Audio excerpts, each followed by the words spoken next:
We'll go ahead and play our Forge, and that'll be like double lethal. Intro. Hey friends, welcome to Poor Man is Magic, a place where the wildcards never rain on our parade. Today we are taking a look at a budget black and red deck. Budget now being defined this channel as having between 1 and 8 rare or mythics. Now I put out a short survey on both Reddit and YouTube, and most people seem to think that somewhere around 4 rares or mythics was affordably budget, and I would have to agree. So from this point forward on the channel, we will be including some rares and mythics in our budget and free-to-play builds. However, we will still be doing some artisan crafting as well. So today is going to focus on Rankle and Torbran, a 1-mana, 2 black, 2 red legendary fairy dwarf with flying, first strike, and haste that says whenever Rankle and Torbran deals combat damage to a player or battle, choose any number of the following. Each player creates a treasure token, each player sacrifices a creature, and if a source would deal damage to a player or battle this turn, it deals that much damage plus 2 instead. Now, we have some things that are going to deal some damage, including quite a few things that will ping our opponents. We have Voldaren Epicure, which is going to deal 1 damage and create a blood token. We have Kessig Flame Breather, which is going to deal 1 damage whenever we cast a non-creature spell, and Oni-Cult Anvil, which says whenever one or more artifacts we control leave the battlefield, create a 1/1 artifact token, and we can tap this, sacrifice an artifact, and Oni-Cult Anvil is going to deal 1 damage to each opponent, and we're going to gain 1 life. So in addition to the Rankle and Torbran build, what we're really trying to do is create as many little 1/1s, go wide, deal a little bit of damage that's going to turn into a lot more damage, and overwhelm our opponents while keeping the likes of Mono Red and Esper Legends at bay. And the way we're going to do that is with a lot of removal built around our artifact core. So we have cards like Voltage Surge, which can deal up to 4 damage to a target creature or planeswalker if we sacrifice an artifact. We have cards like Yotia Declares War, which can tap any number of artifacts we control and deal that much damage to a target creature or planeswalker. We have Bloodtithe Harvester, which can give things -X/-X. We have Parasitic Grasp, which can deal 3 damage to target human creatures or to a target creature, and we gain 3 life. And of course, we have the default removal for standard right now in Go for the Throat. We also are playing a couple other cards around this. We're playing Experimental Synthesizer for some card draw. For some recursive threats that aren't creatures on a battlefield, we have Urabrask's Forge, the other rare inclusion. Now this says at the beginning of combat on our turn, we're going to put an oil counter on the Forge and then create an X power 1 toughness red Phyrexian horror creature with trample and haste and sacrifice that token at the beginning of the next end step. This is going to guarantee that even if we get Sunfalled, we are still presenting a threat, and no matter how much damage this is going to do, if paired with a Rankle and Torbran, it's going to do a little bit more. So our main strategy here is to get a Voldaren Epicure on the board, start to create some artifacts, keep the likes of Mono Red at bay, get our Kessig Flame Breather on the board, get our Bloodtithe Harvester going, get our Oni-Cult Anvil pinging, and then end with the likes of Forge and Rankle and Torbran. Because of the rares invested in the actual cards themselves, we are going to just play basics, 23 in total for this deck. So let's dive into the ranked queue and see how this does. Okay, on the draw against Venom, very large number, I'm not going to say, we have a turn 1 Epicure, we have some removal, we have our Oni-Cult Anvil, this is a keep. Oh, is that Mono Red I see with the Demon Avatar and Dragon Flamey card sleeves? We'll go ahead, play out our Epicure, and pass the turn.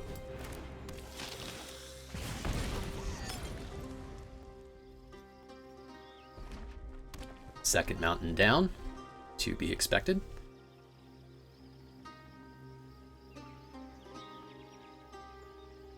Opponent really thinking hard. Just gonna go face with some Lightning Strike. It's a tough play, I do agree. It takes a lot of thought, but you know what? I think it's gonna be okay. So we're gonna play down our Oni-Cult Anvil. We're going to sacrifice our blood token, gain a life, create another 1/1, and attack with our Epicure. So next turn, we'll have another Epicure at the ready. We'll have a Go for the Throat as well. Now, they will play a Squee, and that can come back, but I'm not too concerned with what little damage that's going to do. So we'll go ahead and... do we want to go for the Throat or Voltage Surge here? We can double spell if we go for the Throat, and most, I guess, of the creatures Mono Red's going to be playing are going to be 2 toughness, so we'll go ahead and keep up Voltage Surge. We'll attack in. We will use our Oni-Cult Anvil to sacrifice our little 1/1 to create another 1/1, but mostly just to gain life and deal some damage. We will play out our Voldaren Epicure as a potential blocker, and we're going to hold up our Voltage Surge until, go for the throw rather, until combat, just so that they can't play another Squee if they have one in hand. But we don't want to let it attack to create more 1/1 tokens.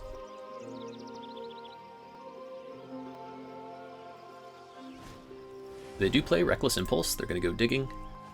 More lands, another Lightning Strike, blah-de-blah-de-blah.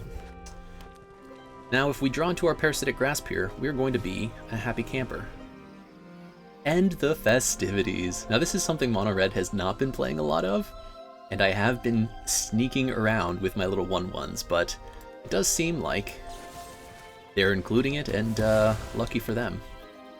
So, we already did use our Oni-Cult. They're only going to take out the 3 creatures we had on board. Next turn, we can still sacrifice a blood token, have up Voltage Surge. I'm still feeling okay about where we are.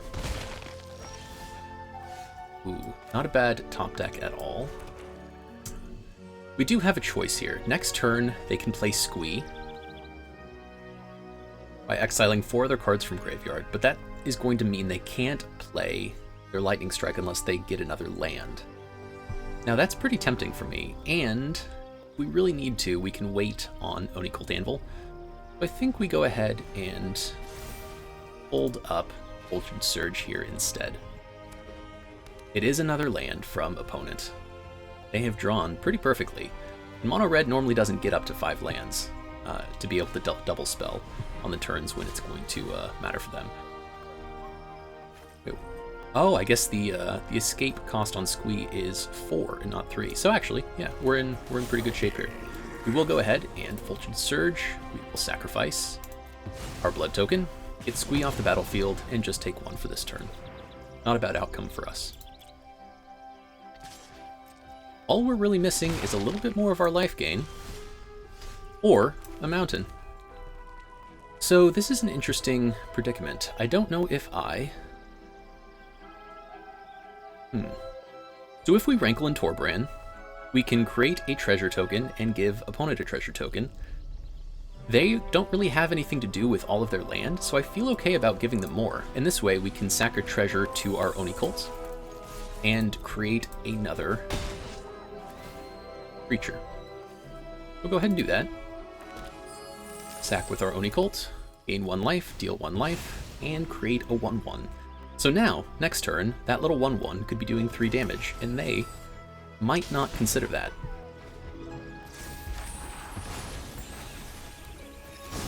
Opponent flips their Kumano, has 3 power and toughness coming in, 2 cards in hand, a Phoenix Chick being one of them, that's okay, and some sort of Lightning Strike. I'd be surprised if they have enough for Rankle and Torbran. They do not. And they're attacking in? Well, I do believe that's going to be lethal. So, I'm going to go ahead. Oh, we even have a Forge. We'll go ahead and play our Forge, and that'll be, like, double lethal. So what we can do here is deal the extra damage with Torbran and Rankle, and then we can sacrifice with Oni-Cult Anvil to do it again, but we'll make a little Forge token, get in anyways, and this is just going to be a good game.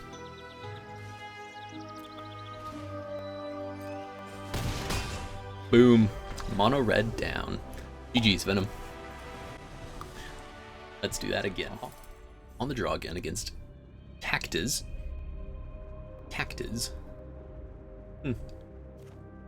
We have our Epicure, we have some Ruval, we have a Rankle and Torbran for our turn 5 play, if we can get there, and plenty of lands. So the only thing I'm worried about here is that we stall out between turns 3 and 5, but we'll see what we're up against. Go ahead and keep.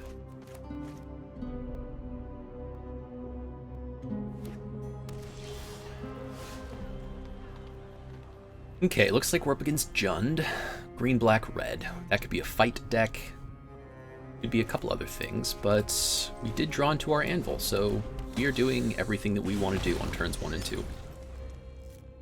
Turn 2, we'll go ahead and play Oni-Cult, sack the blood token, create another 1/1. Ooh, 5 color. Maybe Domain, maybe Atraxa, probably an Atraxa.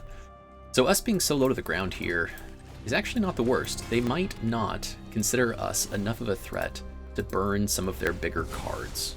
We'll see. We'll see what they value here. Now at 4 mana, looks like Rankle is probably going to come down on turn 5 or 6. 3 mana from opponent, holding up maybe some sort of removal. We'll go ahead and play our Epic Cure.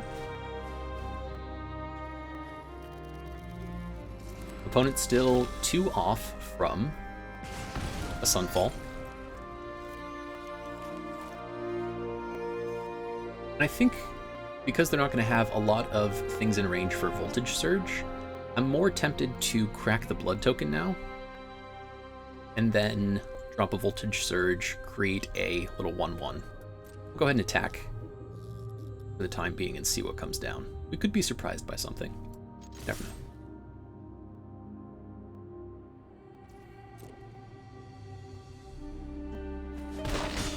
Okay, nothing from opponent there yet. Joint Exploration at the end of our step. We'll see if they put down a land here. There's no reason for us to act before we need to. If they put down a land, I don't want to play anything else onto the battlefield. They do have another land to play. So now Sunfall is within range. I think I'm just going to go ahead and crack my blood token, drop a Voltage Surge. And we get an Experimental Synthesizer out of it. Okay. We'll go ahead and hold up. If they try to Sunfall, we can Oni-Cult one of our own creatures. Then we can play down Synthesizer for the next turn to create another creature. And also try to hit that last land drop. Whoa! Okay, Invasion of Zendikar instead. Interesting play from opponent.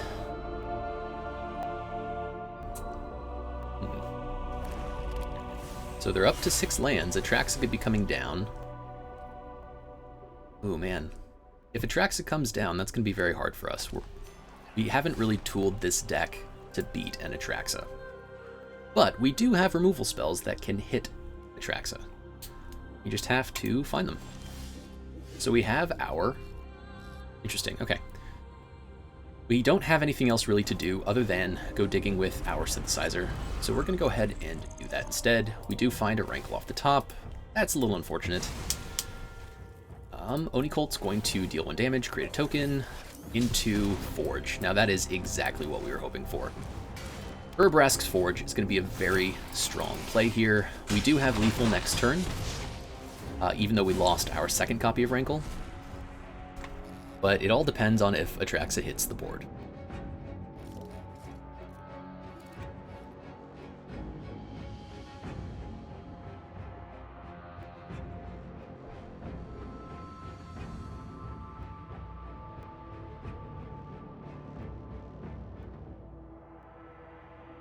Strangely enough, even if Atraxa comes down, if we find our go for the throat, we could take it out and then still have lethal. We aren't relying on our Rankle and Torbran here.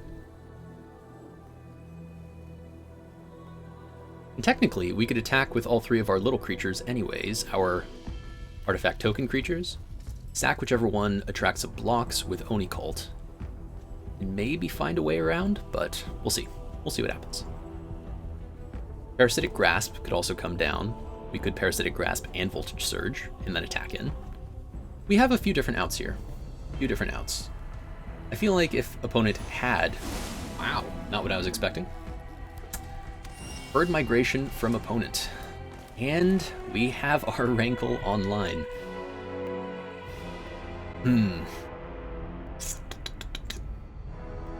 I think we just kind of have to go for this. What would you do in your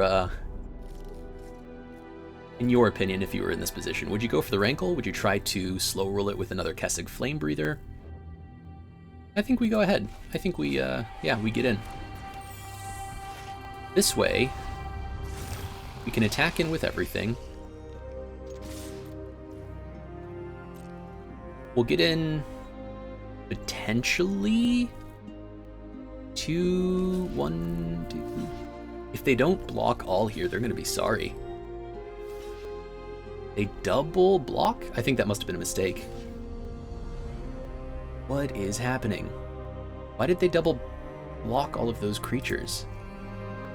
I don't understand. So let's wait to activate Oni-Cult until after Rankle. Ah! And we pull one out against Domain Atraxa. Oh man, GG's Tactus. That had me on edge. On to the next one. On the draw for the third game against Devastator 95. We have a turn 1 removal spell, which is great since we're on the draw. We have very strong turn 2 plays in Bloodtithe Harvester and Yotia Declares War. I could see this being a little bit weaker if we were up against a mid-range deck like Esper, but for most aggro, I think this is a pretty good keep. We'll see what comes out.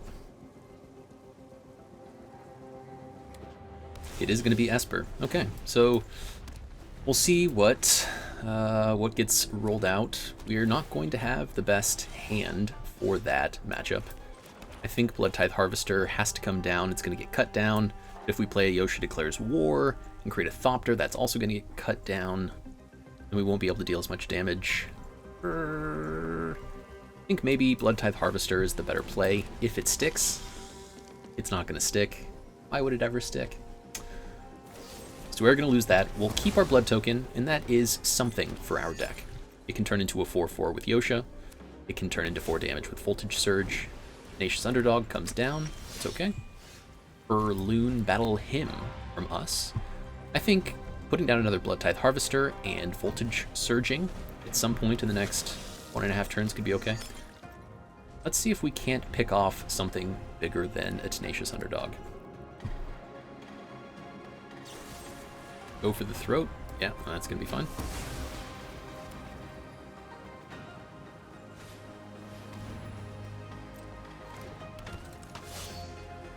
Two Tenacious Underdogs. So do we care more about the damage here?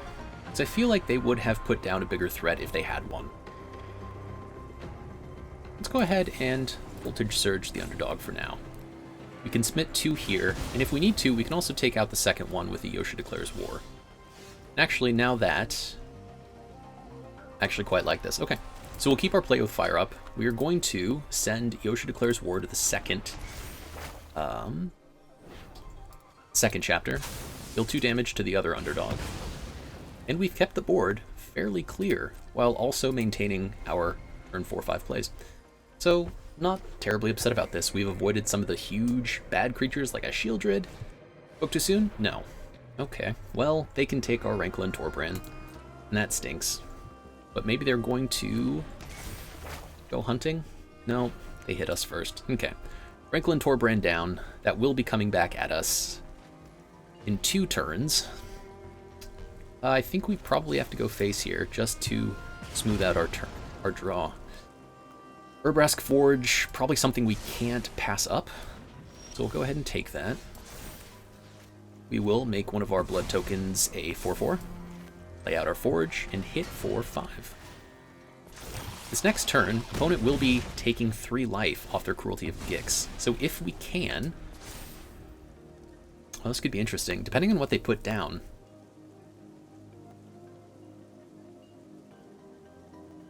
We might be able to take something out with our Loon Battle Him.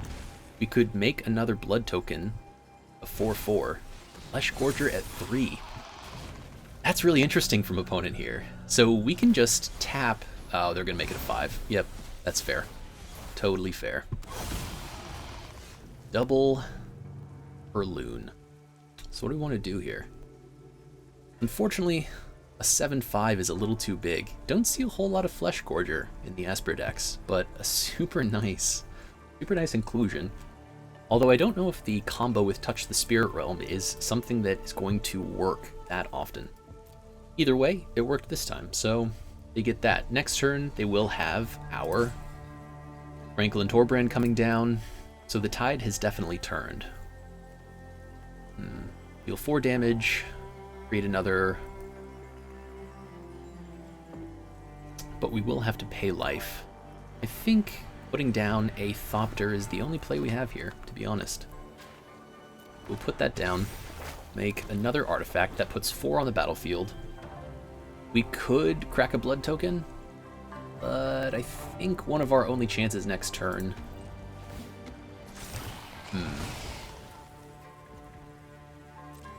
It's going to be finding small removal spell. However, yeah, we're going to get hit by this ward multiple times, so potentially 14 damage just for us to target Flesh Gorger. Don't know if we can do that. Rankle and Torbran is up.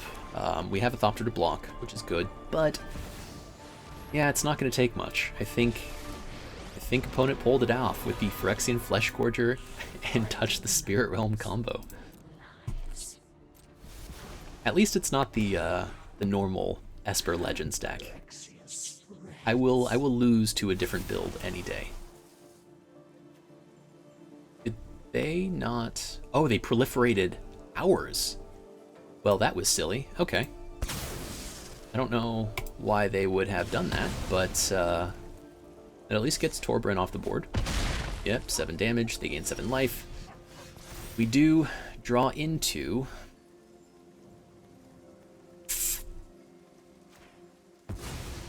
another Battle Hymn, but that isn't really going to do much for us.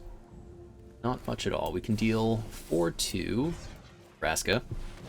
We can take Vraska out, keep Blocker back.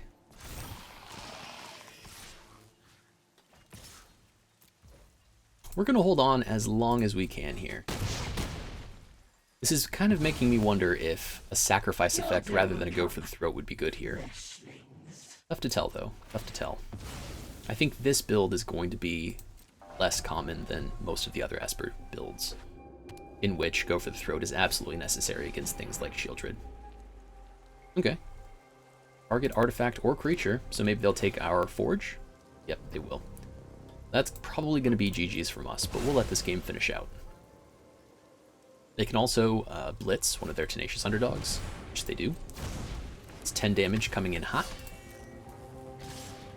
We will go ahead, crack our blood token, throw down the Battle Hymn, see if there's anything that could potentially save us.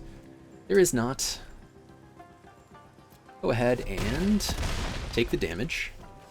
Try to keep our blocker around for as long as possible. And just lands. So one more crack of the blood token. Another land. We'll go ahead and attack and give them the GG's. Good game, Devastator95. I like this build. Wedding announcement to boot. Okay, okay. I see you. On to the next one.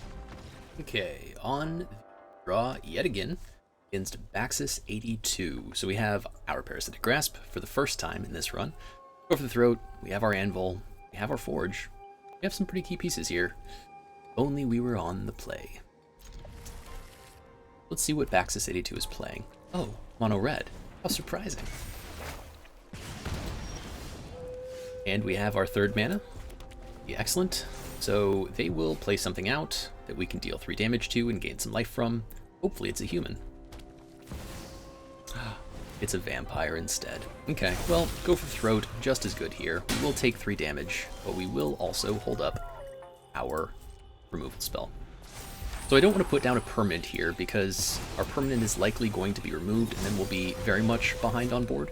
What we want to do is exhaust mono red from their resources. Whoa! So Stormseeker can give itself haste here, and I wonder if that's actually better than using our go for the throat. Let's see what they want to beef up. They give it to themselves, and they do. Parasitic Grasp. We're going to deal some damage and gain some life. Oh no. Are we back at 19? I think we are. Next turn we could play Forge, but I think a little bit of double removal is going to be even better. We could also put down a Bloodtithe Harvester, start creating some artifacts for our Yotia. That's pretty tempting as well. Yeah, let's actually go ahead and do that, because Bloodtithe Harvester, if they don't answer it, can block Bloodthirsty Adversary.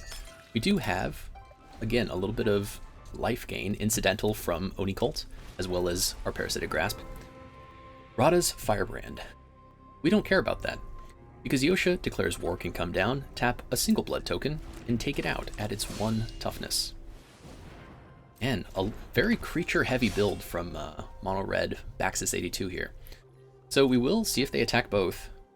They do, so yeah, we will go ahead and trade off. We'll hit their Etching for 2, trade with our Bloodtithe Harvester. Next turn, I'm tempted to go even better. So we can play down a Voldaren Epicure, we can play down our Yotia Declares War, tap some stuff, take out their Firebrands. Everything is going according to plan. Yeah. Might as well tap both. We don't have any mana open. Mono Red has played how many creatures? Six creatures? And we're only down to 14 health. That's pretty rough. Now, our Voldaren Epicure can't block because of Radha, but Radha also can't pump itself. So we'll see what they have in hand. Nothing yet. Yeah, we'll go ahead and do this. We can hold open and go for the throat if we need to.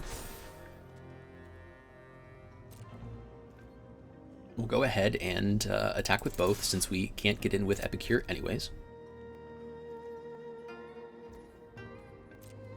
Now I'm tempted to use the go for the throat now, but because we're at 11, the worst case scenario is they pull 2 lightning strikes off the top. They have 1 in hand and they get another one coming up. We can put down a blocker, which won't be able to actually block because of Radha. We could gain a life there, or we could hold open a go for the throat and make sure that we don't get in any trouble. I think we go ahead and drop a... We can go ahead and drop Battle Hymn here, I think. Although, we definitely want as much removal as we can get. We might actually drop the Forge here. I think we could go the distance with Anvil. We'll close out the game faster with Forge. The safer play is keeping multiple removal spells. Ooh, this is a tight one. We're definitely not going to drop our Anvil. I think we drop our Forge. Because if we can just create some 1/1s, we're going to have a Torbran eventually down the line. I think that's the right play. And a play with fire, not a bad one either. So we'll go ahead and end the turn here. We can remove either of their creatures. What do they got? Play with fire to the face. Yeah, I'm okay with that. We'll go ahead and accept that. We have a go for the throat that, depending on how they scry, could be fired off. No, just on the bottom. Okay. I'm okay with this. Nothing from opponent yet. We'll fire off our play with fire. Hold open and go for the throat for a bigger creature. Don't tell me you have a pump spell. Yeah, didn't think so. Okay, another play with fire to our face. That is going to hurt, but it's not the worst. Yep, 1 there. Epicure can't block. Synthesizer, not a bad pickup actually. Go ahead and play that, see if we can get another land. Not a land. Oof. Oof. I think in this case we do have to crack... Oh, we can't though. I would like to have another land so that we could double spell, but I don't know if I can afford... Why don't we go ahead and play this Cult, Oni-Cult Anvil. We're going to sack our Synthesizer to try to get another land. We now have 2 blockers. Voltage Surge only. Man, brutal. Okay. We have 2 blockers. Radha can't target both of them. Thundering Raiju off the top. Glad we kept that Battle Hymn around, huh? So they will attack in with both.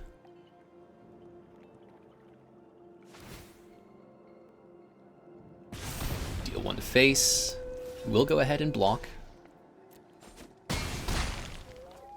This puts us in a rough position. Still no. Man. Okay. So still no other land from us. We will be able to create yet another blocker, so we're not dead yet. But we are getting a little mana screwed here, which is unfortunate because we had this game for sure. So I think the best thing to do here would be to go for the throat, the Raiju. Get that off the board now. Lay down our Epicure and make sure that, unless they draw some burn off the top, they will not be able to get past our creatures. We'll see what opponent has. It's about time for them to draw a land, I think. but it doesn't seem to be the land we're living in. No attacks from opponent, unless they have something sneaky, but we will triple block.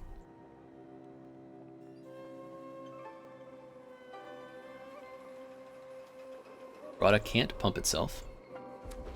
It is another land. Excellent. Oh, Radha can pump itself. Okay.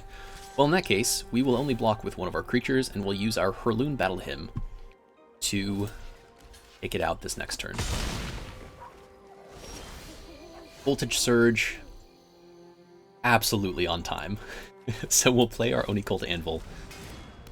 We will start clawing back here. So we have one Voltage Surge, which we can play to face, maybe, although I kind of like keeping it up. So we'll go ahead and instead use our Anvil to sack a token. We will create 2 1/1s.